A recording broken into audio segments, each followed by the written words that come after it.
সাভার সেনানিবাসে 10টি ইউনিট ও সংস্থাকে জাতীয় পতাকা প্রদান অনুষ্ঠানে ভার্চুয়ালি যোগদান করছেন প্রধানমন্ত্রী শেখ হাসিনা। আমরা সরাসরি চলে যাচ্ছি সেখানে। ব্যাটালিয়ন, 55 পদাতিক ডিভিশনের 3 ইঞ্জিনিয়ার ব্যাটালিয়ন এবং school of infantry and tactics SINT এর জাতীয় পতাকা প্রদান অনুষ্ঠানে সবাইকে আন্তরিক শুভেচ্ছা জানাচ্ছি। আমি গভীর শ্রদ্ধার সাথে স্মরণ করছি সর্বকালের সর্বশ্রেষ্ঠ বাঙালি জাতির পিতা বঙ্গবন্ধু শেখ মুজিবুর রহমানকে, যার নেতৃত্বে 24 বছরের সংগ্রাম ও মহান মুক্তিযুদ্ধের মধ্য দিয়ে আমরা অর্জন করেছি আমাদের স্বাধীনতা। স্বাধীন জাতি হিসেবে আমরা স্বীকৃতি পেয়েছি, মর্যাদা পেয়েছি। আমি শ্রদ্ধা জানাই জাতীয় নেতার প্রতি, শ্রদ্ধা জানাই 30 লক্ষ শহীদের প্রতি, 2 লক্ষ মা বোনের প্রতি, যাদের মহান আত্মত্যাগ আমাদের স্বাধীনতা এনে দিয়েছে। 2020 সাল আমাদের বাঙালি জাতির জীবনে অত্যন্ত গুরুত্বপূর্ণ একটি সময়। জাতির পিতা বঙ্গবন্ধু শেখ মুজিবুর রহমানের জন্মশতবার্ষিকী আমরা উদযাপন করছি। যদিও করোনা ভাইরাসের কারণে আমরা আমাদের যেভাবে প্রোগ্রাম করার কথা ছিল করতে পারিনি, তারপরেও আমরা আমাদের এই করোনা ভাইরাস স্বাস্থ্য সুরক্ষা অনুসরণ করে ডিজিটাল পদ্ধতিতে আমরা এই অনুষ্ঠানগুলি উদযাপন করছি। এই বছরে আমি মনে করি এই পতাকা প্রদান এবং যারা পতাকা পেয়েছেন তাদের জন্য অত্যন্ত গৌরবের, কারণ স্বাধীন বাংলাদেশ না হলে আজকে হয়তো আমাদের সেনাবাহিনী এই জায়গায় এসে পৌঁছাতে পারতো না। জাতির পিতা সবসময় আমাদেরকে প্রেরণা দিয়েছেন, শক্তি সাহস জুগিয়েছেন, একটি জাতিকে স্বাধীনতার চেতনায় উদ্বুদ্ধ করেছেন। একটা স্বাধীন দেশ আমাদের বিজয়ের পর যখন এই যুদ্ধবিধ্বস্ত দেশটিকে পুনর্গঠনের কাজে তিনি হাত দেন, তখন বাংলাদেশের অবস্থাটা কী ছিল? বাংলাদেশ 23 বছর ছিল পাকিস্তানি ঔপনিবেশিকদের শোষণ বঞ্চনায় একেবারে ক্ষতবিক্ষত, বঞ্চিত, শোষিত। তার উপর যুদ্ধের যে ধ্বংসস্তূপ, যেখানে একটা টাকা রিজার্ভ মানি ছিল না, কারেন্সি নোট ছিল না, গোলায় খাদ্য ছিল না, তেমনি একটি বিধ্বস্ত বাংলাদেশের দায়িত্বভার তিনি হাতে নিয়েছিলেন।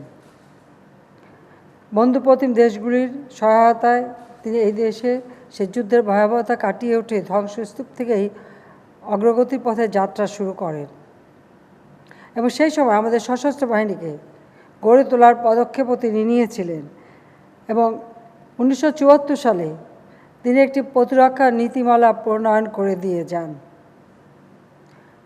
আমরা এখন যদি সেই প্রতিরক্ষা নীতিমালা দেখি, আমরা দেখব যে সেটা এতই যুগোপযোগী যে এত বছর পরেও সেটা মনে হয় এখনও অত্যন্ত সময়োপযোগী। তারই আলোকে আমরা ইতিমধ্যে ফোর্সেস গোল 2030 প্রণয়ন করে আমাদের সেনাবাহিনী সহ সকল বাহিনীর সার্বিক উন্নয়নে, আধুনিকায়নে এবং যুগের সাথে সাথে তাল মিলিয়ে চলতে পারে সেদিকে লক্ষ্য রেখেই আমরা আমাদের বিভিন্ন কার্যক্রম হাতে নিয়েছি। কারণ এই প্রতিরক্ষা নীতিমালা জাতির পিতা আমাদের যে দিয়ে গিয়েছিলেন, সেখানে একটা সুদূর প্রসারী পরিকল্পনাও ছিল, আর সেটাই আজকে আমরা অনুসরণ করে যাচ্ছি। প্রিয় অফিসার এবং সৈনিকবৃন্দ, পতাকা লাখো শহীদের রক্তের বিনিময়ে অর্জিত আমাদের এই পতাকা।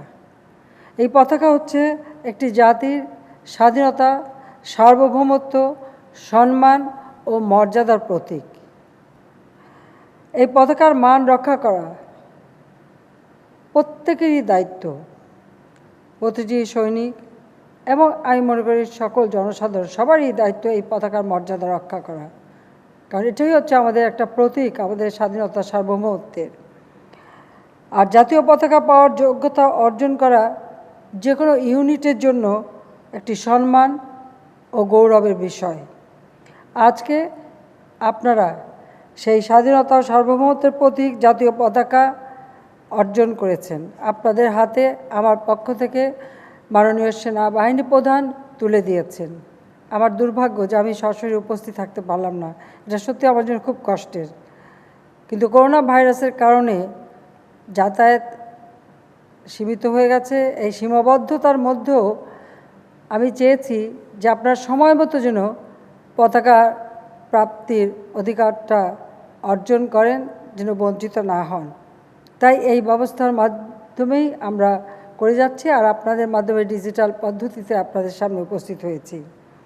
আমি মনে করি যে আমাদের এই জাতীয় পতাকা যারা পেয়েছেন, অর্থাৎ প্রত্যেকটা ইউনিট, এসআইএনটি সহ যারা উপস্থিত, সকলকে আমি আমার আন্তরিক অভিনন্দন জানাচ্ছি যে আপনারা এই গৌরব অর্জন করেছেন। আমি আশা করি জাতির আস্থা বিশ্বাস অটুট থাকবে, দেশ সেবায় আপনারা আত্মনিয়োগ করবেন। দেশ মাতৃকার সেবা করাটাই হচ্ছে সবথেকে বেশি গৌরবের কাজে, আপনারা সেই দিকেই বিশেষভাবে মনোনিবেশ করবেন।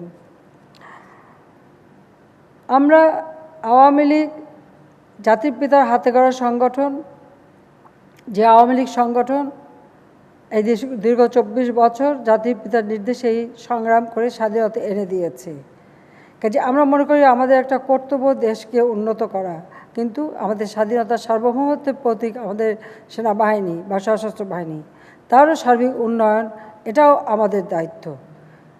পাশাপাশি বিশ্ব এগিয়ে যাচ্ছে, বিশ্বের সাথে তাল মিলিয়ে আমাদের চলতে হবে।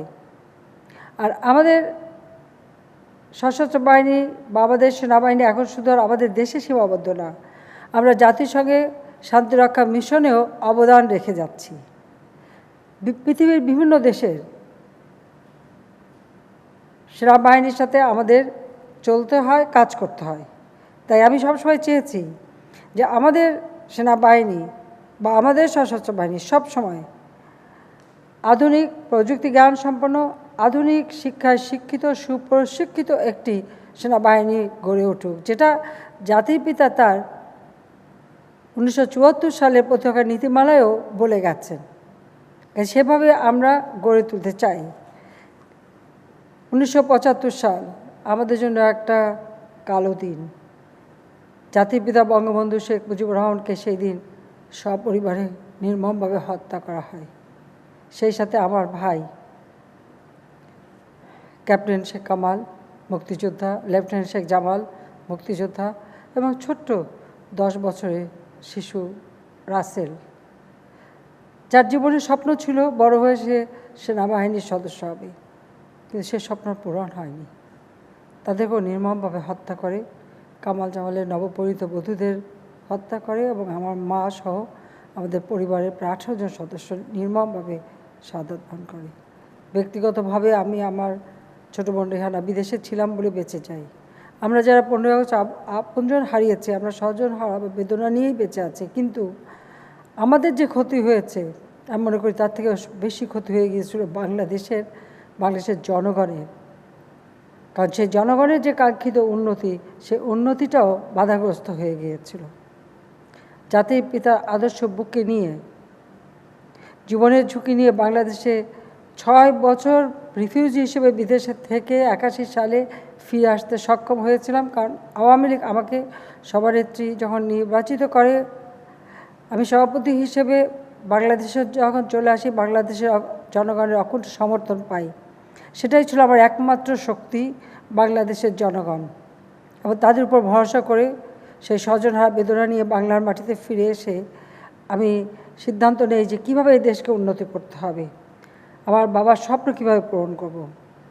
সেই সাথে সাথে যে সেনাবাহিনীতে আমার দুই ভাই ছিল, সেই সেনাবাহিনীরও সার্বিক উন্নয়ন, যুগোপযোগী করা, আধুনিক জ্ঞান সম্পন্ন করা, এবং যুগের সাথে যেন তাল মিলিয়ে চলতে পারে সেভাবে শক্তিশালী করা, এবং আমাদের স্বাধীনতার সার্বভৌমত্ব রক্ষা করার জন্য যে উপযুক্ত বাহিনী হিসেবে গড়ে ওঠে তারও ব্যবস্থা আমরা নিয়েছিলাম। আমি 96 সালে দায়িত্ব গ্রহণের পর 2টি পদাতিক ব্রিগেড, স্পেশাল ওয়ার্কস অর্গানাইজেশন, 10টি battalion, NDC, BIPSOT, AFMC, MIST, NCOs academy এবং বাংলাদেশ ইনফ্যান্ট্রি রেজিমেন্টাল সেন্টারের মতো গুরুত্বপূর্ণ প্রতিষ্ঠা করেছিলাম। এবং এখনও আমরা আমাদের সেনাবাহিনীর উন্নয়নের জন্য ব্যাপক কর্মসূচি বাস্তবায়ন করে যাচ্ছে এবং বাজেটে সেভাবেই টাকা রাখছি। ইতিমধ্যে সিলেটে 17 পদাতিক ডিভিশন, রামুতে 10 পদাতিক ডিভিশন, লেবুখালীতে 7 পদাতিক ডিভিশন এবং পদ্মা সেতু প্রকল্প বাস্তবায়নের নিরাপত্তা তদারকির জন্য একটি কম্পোজিট ব্রিগেডও প্রতিষ্ঠা করা হয়েছে। এমনকি যমুনা নদীর উপর বঙ্গবন্ধু সেতু, সেখানেও কিন্তু আমাদের সশস্ত্র বাহিনী ভূমিকা রাখছে।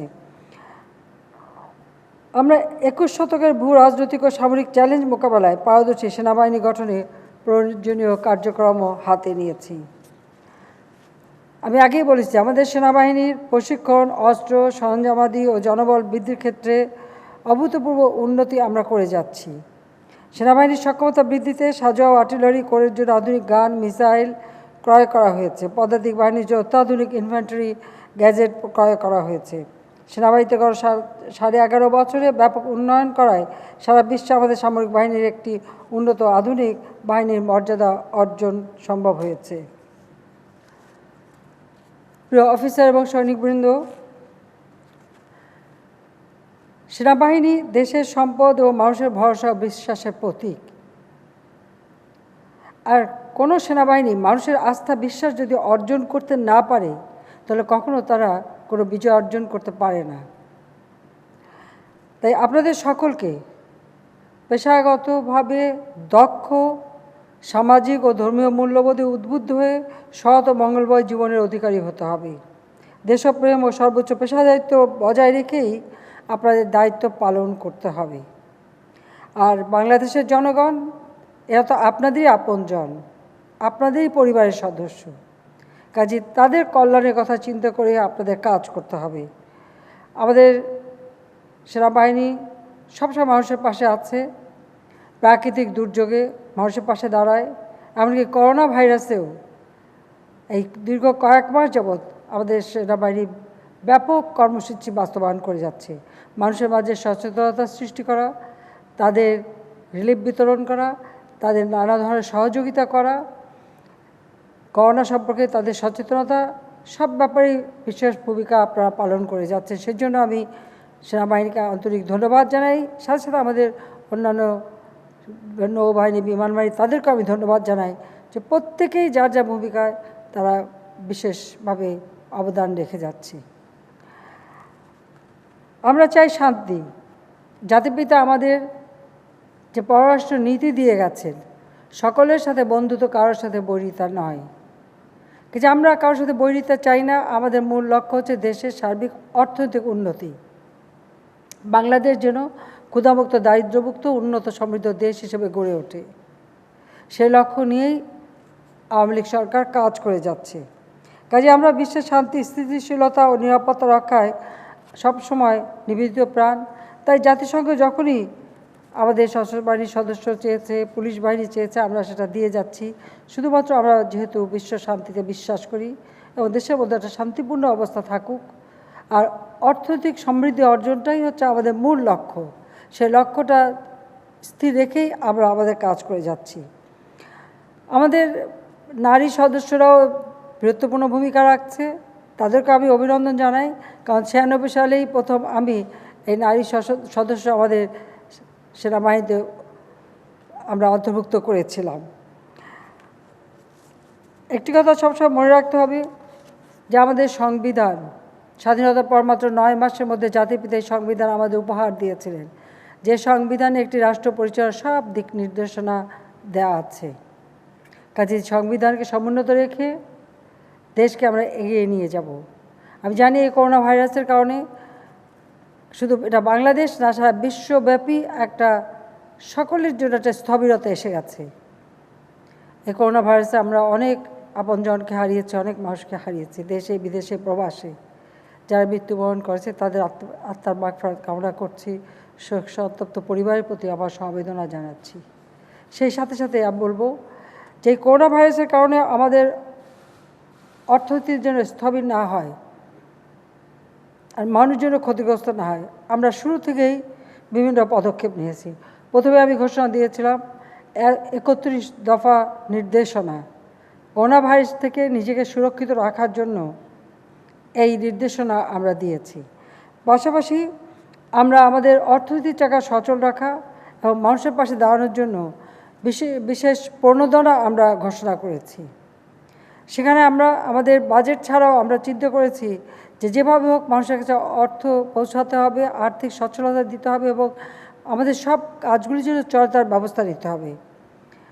সেই দিকে লক্ষ্য রেখে আমরা ১,১২,৬৩৩ কোটি টাকার ২১টি প্রণোদনা প্যাকেজ ঘোষণা দিই। এর বাইরেও আমরা সাধারণ মানুষ তাদেরকে আমরা আর্থিক সহায়তা করি। আমরা বিভিন্ন ক্ষেত্রে মানুষকে চিকিৎসা ব্যবস্থা থেকে শুরু করে সাধারণ মানুষজন যারা, কারণ করোনা ভাইরাসের কারণে এমন একটা অবস্থা হয়েছিল যে সব কিছু স্থবির হয়ে যায়, কিন্তু মানুষের যেন কষ্ট না হয় সেদিকে লক্ষ্য রেখে আমরা সকল শ্রেণী পেশার মানুষ যারা এই ধরনের কষ্টে পড়তে পারে তাদেরকে আমরা আর্থিকভাবে নগদ অর্থ দিয়ে সহায়তা প্রদান করি এবং প্রত্যেকে যার যার বেতন ভাতা সময় মতো পেয়েছে। আমাদের ছাত্রছাত্রীরা তাদের যে বৃত্তি উপবৃত্তি দিই সেটাও তারা সময় মতো পেয়েছে। আমরা সেগুলিও সমানভাবে অনুসরণ করি এবং তাদেরকে দিয়ে যাই। প্রায় 10 মিলিয়নের বেশি পরিবার আমাদের এই প্রণোদনা পেয়েছে। আমরা প্রত্যেকের কাছে সরাসরি টাকা পাঠিয়েছি। সেখানে মাদ্রাসা, মসজিদ থেকে শুরু করে বিভিন্ন শ্রেণী পেশার মানুষ, এমনকি আবার কৃষক, শ্রমিক, সাধারণ মানুষ, তাদের সকলকেই আমরা সহযোগিতা দিয়ে যাচ্ছি। আমার একটাই লক্ষ্য যে কোনো মানুষ যেন কষ্টে না থাকে। আর কৃষিতে আমার নির্দেশই ছিল যে আমাদের প্রচুর পরিমাণে খাদ্য উৎপাদন করতে হবে। আমাদের চাল, গম, মাছ, মুরগি, ডিম, মাংস, যে ফল, তরিতরকারি যে যেখানে আছে যার যার সাধ্যমতো সব উৎপাদন অব্যাহত রাখতে হবে, যেন কোনো মতে খাদ্য সংকট যেন দেখা না দেয়। কারণ আমরা দেখতে পাচ্ছি যে করোনা ভাইরাসের কারণে বিশ্বব্যাপী একটা খাদ্য মন্দা দেখা দিচ্ছে। অনেক উন্নত দেশও হিমশিম খাচ্ছে, কিন্তু বাংলাদেশে আমরা ঠিক সঠিক সময়ে যথাযথ পদক্ষেপ নিয়েছিলাম বলেই আজকে সেই সমস্যাটা আমাদের দেখা দিচ্ছে না। কিন্তু এখনও করোনা ভাইরাসের প্রভাব আছে। আশঙ্কা করা হচ্ছে হয়তো আরেকবার হয়তো এই করোনা ভাইরাসের প্রভাব বা প্রাদুর্ভাব দেখা দিতে পারে, কারণ ইউরোপে সব বিভিন্ন দেশে আবার নতুন করে দেখা দিচ্ছে। কিন্তু আমাদের এখন থেকে সবাইকে সুরক্ষিত থাকতে হবে এবং সেই সাথে সাথে আমাদের খাদ্য উৎপাদন অব্যাহত রাখতে হবে। সেই দিকে আমি আহ্বান জানাবো যে আপনারা এ ব্যাপারে নিশ্চিত থাকবেন এবং যার যার দায়িত্ব পালন করবেন। করোনা চিকিৎসার জন্য আমরা তাৎক্ষণিকভাবে 2000 ডাক্তার নিয়োগ দিয়েছি, 6000 নার্স নিয়োগ দিয়েছি এবং আমরা টেকনিশিয়ান নিয়োগ দিয়েছি। এত দ্রুত সময়, অল্প সময়ে এত সংখ্যক লোক নিয়োগ দেওয়া একটা কঠিন চ্যালেঞ্জ ছিল, কিন্তু আমরা তা করেছি যেন তাদেরকে ট্রেনিং দিয়ে এই করোনা রোগীদের জন্য যথাযথ চিকিৎসা দিতে পারে সেই ব্যবস্থা আমরা নিয়েছি। সেই থেকেও আমরা আমাদের সেনাবাহিনী সহ সশস্ত্র বাহিনীকে ধন্যবাদ জানাই যে করোনায় আক্রান্ত মানুষ তাদের পাশে আপনারা দাঁড়িয়েছেন, সহযোগিতা করেছেন, চিকিৎসা সেবা থেকে শুরু করে একের দাফন কাফন সব ব্যাপারে আপনারা যথাযথ সাহায্য করেছেন। সেজন্য আন্তরিক ধন্যবাদ জানাই আমি আপনাদেরকে। আমরা এটুকুই চাইব যে দেশ আমাদের এগিয়ে যাচ্ছে, এগিয়ে যাবে। এবারেও আমরা কিন্তু বাজেট আমরা দিয়েছি 5,68,000 কোটি টাকার বাজেট, যেটা দেওয়া খুব কঠিন ছিল, তবুও আমরা দিয়েছি। তারপরেও বলেছি যে অর্থ খরচের ব্যাপারে সবাইকে মানে একটু সচেতন থাকতে হবে, কারণ করোনা ভাইরাস যদি আবার ব্যাপক হারে দেখা দেয় তখন আমাদের প্রচুর অর্থের প্রয়োজন হবে। মানুষকে আবার আমাদের সহযোগিতা করতে হবে, চিকিৎসা করতে হবে, ওষুধ কিনতে হবে, হয়তো আরও ডাক্তার নার্স আমাদের লাগবে। তো সেদিকে লক্ষ্য রেখেই আমাদের মিতব্যয়ী হতে হবে। ঠিক যেটুকু আমাদের নেহাত প্রয়োজন তার বেশি কোনো পয়সা এখন খরচা করা চলবে না। ভবিষ্যতের দিকে লক্ষ্য রেখেই সে ব্যবস্থা নিতে হবে, যদিও আমরা বাজেট ঠিক রেখেছি। আর সেই সাথে সাথে বলবো যে আমাদের প্রবৃদ্ধি আমরা 5.4 ভাগে উন্নীত করতে সক্ষম হয়েছি, যেটা লক্ষ্য ছিল 8.2 ভাগ করব। করোনার কারণে পারিনি, কিন্তু অনেক দেশে তা শূন্যের কোঠায় নেমে গেছে বা মাইনাস হয়েছে। কিন্তু আমরা এখনও বিশেষ করে আমরা এই পরিকল্পনা হাতে নিয়ে বাংলাদেশকে এগিয়ে নিয়ে যাচ্ছি। বাংলাদেশ এগিয়ে যাবে, এটাই আমাদের লক্ষ্য। জাতির পিতার স্বপ্নের সোনার বাংলাদেশ, ক্ষুধামুক্ত দারিদ্র্যমুক্ত বাংলাদেশ আমরা গড়ে তুলব। যেখানে দারিদ্র্যের হার 40 ভাগ ছিল আমরা তা 20 ভাগে নামিয়ে এনেছি, সেটা আমাদের ধরে রাখতে হবে। আর নদী ভাঙায় ক্ষতিগ্রস্ত যারা তাদের সবাইকে আমরা ঘরবাড়ি তৈরি করে দিচ্ছি, করে দেব।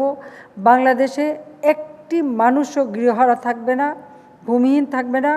ভূমিহীন গৃহহারা মানুষকে আমরা ঘরবাড়ি তৈরি করে দেব, আমরা সেই পদক্ষেপও নিয়েছি। এবং আমি 97 সালে যখন আশ্রয়ণ প্রকল্প নিয়েছিলাম, তখন আমাদের সেনাবাহিনীকে আমি কাজে লাগিয়েছিলাম। অনেক যারা ভূমিহীন মানুষ, তাদেরকে আপনারা ঘরবাড়ি তৈরি করে দিয়েছিলেন। কাজে এভাবেই মানুষের পাশেই সবসময় আমাদের দাঁড়াতে হবে। যাক, আমি আপনাদের আন্তরিক ধন্যবাদ জানাই এবং আপনাদের জীবন সুন্দর হোক, সুস্থ থাকুন, সেই দোয়া করি আল্লাহ রাব্বুল আলামিনের কাছে, যে এই করোনা ভাইরাস থেকে বাংলাদেশের মানুষ মুক্তি পায়, বাংলাদেশের মানুষ যেন সুন্দরভাবে বাঁচতে পারে। আর জাতির পিতার স্বপ্ন দুঃখী মানুষের মুখে হাসি ফুটিয়ে ক্ষুধামুক্ত, দারিদ্র্যমুক্ত সোনার বাংলাদেশ যেন আমরা গড়তে পারি, সেই প্রত্যয় ব্যক্ত করে আমি একটি সুশৃঙ্খল ও মনোজ্ঞ কুচকাওয়াজ উপহার দেওয়ার জন্য আপনাদের আন্তরিক ধন্যবাদ জানাচ্ছি। এবং এই অনুষ্ঠান সুন্দরভাবে আয়োজন করায় সেনাবাহিনী প্রধান এবং 9 পদাতিক ডিভিশনের জিওসি এবং সংশ্লিষ্ট সকলকে আমি আমার আন্তরিক ধন্যবাদ জানাচ্ছি।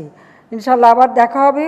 সবাই ভালো থাকেন, সুস্থ থাকেন এবং একটু দীর্ঘ সময় ধরে আমার বক্তব্য শোনার জন্য আন্তরিক ধন্যবাদ জানাচ্ছি। খোদা হাফেজ। জয় বাংলা, জয় বঙ্গবন্ধু। বাংলাদেশ চিরজীবী হোক।